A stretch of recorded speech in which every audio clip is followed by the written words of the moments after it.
Salam saudaraku yang dalam Tuhan, senang bisa berjumpa dengan saudara dalam ibadah keluarga hari ini.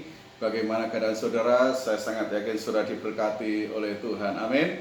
Mari kita akan melihat firman Tuhan sebagai renungan kita hari ini dalam Markus pasal 6 ayat yang ke-34. Markus pasal 6 ayat 34 dengan firman Tuhan saya bacakan. Ketika Tuhan Yesus mendarat, ia melihat sejumlah besar orang banyak, maka tergeraklah hatinya oleh belas kasihan kepada mereka, karena mereka seperti domba yang tidak mempunyai gembala. Lalu mulailah ia mengajarkan banyak hal kepada mereka. Amin. Mari kita berdoa. Terima kasih Tuhan, biarlah kami diberkati oleh firman-Mu pada siang hari ini, dan ajar kami dalam mendengar dan melakukan firman Tuhan, supaya sungguh-sungguh hidup kami diberkati oleh Tuhan. Dalam nama Tuhan Yesus, kami serahkan pemberitaan firman-Mu hari ini. Haleluya. Amin. Saudaraku yang kasih dalam Tuhan, firman Tuhan pada hari ini berbicara tentang belas kasihan Tuhan. Saudaraku, kita kalau baca dalam Injil Markus tadi, kisah itu diawali dari bagaimana setelah murid-murid memberitakan Injil, disuruh oleh Tuhan Yesus berdua-dua memberitakan Injil, dan mereka kembali kepada Tuhan Yesus, dan terus mengatakan, mari kita mencari tempat yang sunyi, supaya kita sendirian dan beristirahatlah. Saudaraku, ungkapan ini adalah bagaimana menyikapkan Tuhan itu peka terhadap kebutuhan orang lain. Tuhan bukan hanya memiliki belas kasihan, tetapi Tuhan itu adalah peka terhadap orang lain. Saudaraku, kata peka saya melihat itu artinya adalah sifat sensitif atau cepat tanggap terhadap sesuatu, kondisi atau situasi yang ada di sekeliling kita. Lawannya mungkin kita baca banyak orang yang kemudian orang yang acuh tak acuh, di lain pihak ada banyak orang yang acuh tak acuh, tidak peduli terhadap lingkungan, terhadap kondisi orang lain. Nah, kata belas kasihan artinya adalah perasaan iba atau kasihan terhadap suatu kondisi seseorang atau golongan. Dan perasaan ini ada dalam Tuhan Yesus. Tuhan Yesus peka dan Tuhan Yesus memiliki belas kasihan kepada para murid, kepada orang banyak yang dia jumpai pada waktu itu. Nah, saudaraku dalam Tuhan, dalam Markus pasal 6 ayat 34 di sana dikatakan, tergeraklah hatinya oleh belas kasihan. Sikap dan perasaan Tuhan timbul karena Tuhan melihat orang banyak. Siapa mereka? Orang yang mencari Tuhan. Saudara, ketika Tuhan ingin menyendiri mencari tempat yang sunyi, tetapi ternyata orang banyak mereka berkeliling melewat jalan darat dan menunggu Tuhan di sana. Itu sama dalam Markus tadi katakan, ketika Tuhan Yesus mendarat, mereka menjumpai orang yang besar jumlahnya ingin bertemu dengan Tuhan. Nah, saudara dalam Tuhan, kalau kita baca dalam keempat Injil, kisah tentang bagaimana Tuhan Yesus mengadakan mujizat 5 roti dan 2 ikan itu tertulis dalam keempat Injil. Membuktikan apa, saudaraku? Ini menunjukkan bahwa kepedulian Tuhan dan kepekaan Tuhan terhadap sesama itu sungguh dinyatakan di sana. Sangat terbukti bahwa Tuhan mempunyai kepedulian dan kepekaan terhadap orang banyak, kepada orang murid, kepada semua orang yang mengikut Tuhan. Nah, saudaraku, dalam kisah-kisah yang lain kita dapat menemukan bagaimana Tuhan Yesus tergerak hatinya oleh belas kasihan Tuhan.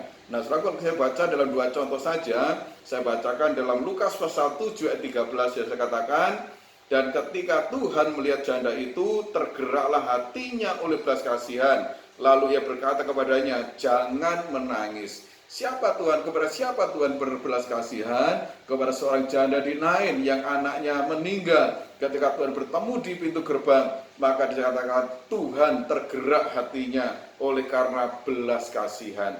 Yang kedua, kalau kita baca dalam Matius 20:34, Matius 20 ayat 34, di sana dikatakan, maka tergeraklah hati Tuhan Yesus oleh belas kasihan. Lalu ia menjamah mata mereka, dan seketika itu juga mereka melihat, lalu mengikut dia, mengikut Tuhan. Nah, siapa dia, saudaraku? Dia adalah dua orang buta yang duduk di pinggir jalan. Dan ketika Tuhan Yesus lewat, mereka berseru, Tuhan, anak Daud, kasihanilah kami. Dan hati Tuhan tergerak oleh belas kasihan, dan Tuhan menjamah dan menyembuhkan mereka, lalu mereka mengikut Tuhan. Saudaraku yang kasih dalam Tuhan, sikap inilah yang ingin Tuhan ajarkan kepada kita, supaya kita juga memiliki kepekaan, kepedulian, belas kasihan terhadap sesama kita, saudara kita seiman, walaupun mungkin mereka tidak pernah berbicara, tentang kebutuhan-kebutuhan mereka. Tetapi mari kita, saudaraku, punya kepekaan terhadap kondisi-kondisi mereka. Tuhan ingin, saudaraku, kita bukan hanya mementingkan tentang kebutuhan-kebutuhan kita sendiri, tetapi juga kebutuhan orang lain. Rasul Paulus memesankan kepada jemaat Filipi demikian dalam Filipi pasal 2 ayat keempat, Filipi pasal 2 ayat keempat, dan janganlah tiap-tiap orang hanya memperhatikan kepentingannya sendiri, tetapi kepentingan orang lain juga. Saudaraku, belas kasihan itu harus terwujud dalam perbuatan dan bukan hanya perasaan dalam hidup kita saja. Mungkin kita punya hati, punya perasaan belas kasihan, tetapi kalau itu tidak terwujud dalam perbuatan kita, maka sesungguhnya tidak ada gunanya bagi kita. Nah, saudaraku, Markus pasal 6 ayat 37, tetapi jawabnya, kamu harus memberi mereka makan. Kapan peristiwa itu terjadi? Ketika sudah hari gelap, maka murid-murid datang kepada Tuhan. Tuhan, suruhlah mereka pergi supaya mencari makanan di kampung-kampung sekitar mereka. Tetapi Tuhan katakan, kamu harus memberi mereka makan. Ini adalah suatu wujud kepedulian Tuhan. Bukan hanya tergerak hatinya oleh belas kasihan dan tidak ada tindakan, tetapi tindakannya sangat nyata bahwa para murid diperintahkan untuk memberi mereka makan. Saudaraku dalam Tuhan, apa yang menjadi tantangan dalam hidup kita? Tantangan kita adalah ketika kita ingin berbuat, tetapi kita hanya memiliki yang sedikit dalam hidup kita. Sesungguhnya kita punya kepedulian, kita punya kepekaan, tetapi kita hanya punya yang sedikit dalam hidup kita. Nah, saudaraku, saya berani katakan kepada saudara hari ini, bahwa ketika kita memiliki yang sedikit, tetapi kita gunakan untuk melakukan firman Tuhan, sesungguhnya yang pertama, Anda sedang mempercayai firman Tuhan. Sekali lagi, ketika kita memiliki hanya yang sedikit dan kita melakukannya, kita gunakan untuk melakukan firman Tuhan, sesungguhnya kita sedang mempercayai firman Tuhan. Firman Tuhan yang mana? Bahwa Tuhan sanggup memberkati dan melipat gandakan berkat yang kita miliki. Saudaraku, ingat bahwa pelipat gandaan itu terjadi ketika kita sedang menabur.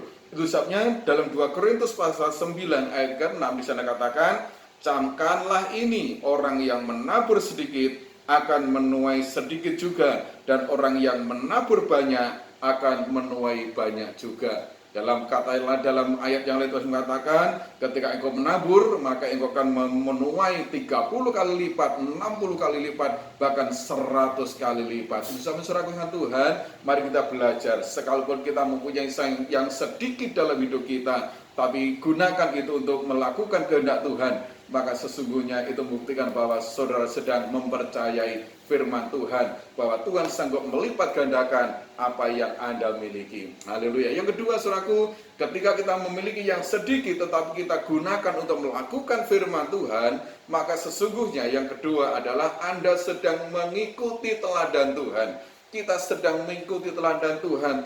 Teladan Tuhan yang bagaimana? Bahwa kita memiliki berbelas kasihan dan menolong orang lain. Tuhan itu selalu berbelas kasihan dan menolong orang lain.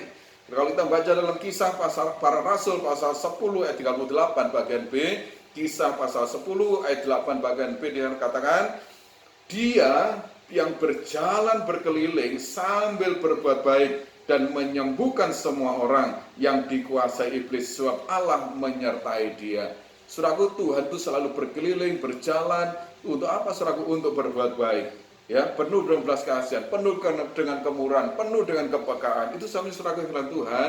Saudara dan saya adalah murid-murid Tuhan. Kalau kita mengikuti teladan Tuhan, di saat yang seperti ini, saudaraku, justru kita sebagai anak-anak Tuhan, kita dapat menjadi pelaku firman. Dan percayalah, saudara, saya katakan bahwa Tuhan sanggup menggenapi apa yang Dia janjikan dalam hidup kita. Kita taat kepada Tuhan, maka juga Tuhan akan menggenapi apa yang Dia janjikan dalam hidup kita. Amsal pasal 3 ayat yang ke-27, Amsal 3 ayat 27, saya katakan, janganlah menahan kebaikan daripada orang-orang yang berhak menerimanya, padahal engkau mampu melakukannya.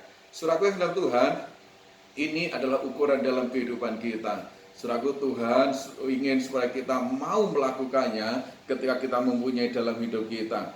Ketika kita melihat orang-orang yang berhak menerimanya, kebaikan-kebaikan dalam hidup kita, mari kita mampu dan kita mau untuk melakukannya. Saudaraku, ukuran ketika kita mau, maka di situ Tuhan berikan kemampuan dalam hidup kita. Ketika kita mau, maka Tuhan akan berikan kemampuan untuk melakukan itu. Tapi saudara, kalau kita tidak mau sekaligus saudara mampu, maka tidak ada kehendak dalam hidup kita untuk kita berbuat baik. Bersama saudara kehendak Tuhan, mari kita belajar meneladani Tuhan. Walaupun kita sedikit yang kita miliki, mari kita belajar, kita gunakan untuk melakukan kehendak Tuhan. Dan kita melakukan itu sesungguhnya kita sedang mengikuti teladan Tuhan. Apa yang dapat kita lakukan bagi selama kita, mari kita lakukan hari-hari ini. Saudaraku, jangan sampai kita menyesal karena kita kehilangan kesempatan untuk berbuat baik. Wujudkan hidup iman kita dengan melakukan firman-Nya, memiliki belas kasihan dan kemurahan Tuhan dalam kehidupan kita. Mari kita berbuat untuk Tuhan, kita melakukannya untuk Tuhan, maka Tuhan akan memberkati kita semua. Amin. Inilah firman Tuhan hari ini. Tuhan berkati kita semua. Mari kita berdoa. Terima kasih Bapa buat firman-Mu. Berkati kami dengan kebenaran Tuhan. Ajar kami mau untuk melakukan setiap kehendak Tuhan. Walaupun kami punya sedikit dalam hidup kami, untuk kami terus menabur supaya kami menuai berlipat kali ganda seperti janji Tuhan. Bahkan terbukti bahwa kami menjadi orang-orang yang percaya, murid Tuhan, anak Tuhan, yang terus mengikuti teladan Tuhan dalam hidup kami. Terima kasih Bapak Roh Kudus, menerangkan firman-Mu menjadi tuntunan berkat kekuatan dalam hidup kami. Berkatilah segala aktivitas kami, berkati keluarga-keluarga jemaat Tuhan pribadi yang sudah beribadah hari ini. Tuhan yang tahu apa yang pergumulan masa persoalan kebutuhan-kebutuhan mereka. Tuhan senantiasa menyertai, bahkan jauhkan segala sakit penyakit, virus corona apapun mengganggu, tolak semua dalam nama Tuhan Yesus. Biarlah setiap pribadi kami, jemaat Tuhan, keluarga Tuhan ada dalam perlindungan Tuhan senantiasa. Terima kasih Bapak, terima kasih. Dalam waktu kami sepanjang hari Tuhan menyertai kami. Terima kasih Bapak, terima berkat Tuhan.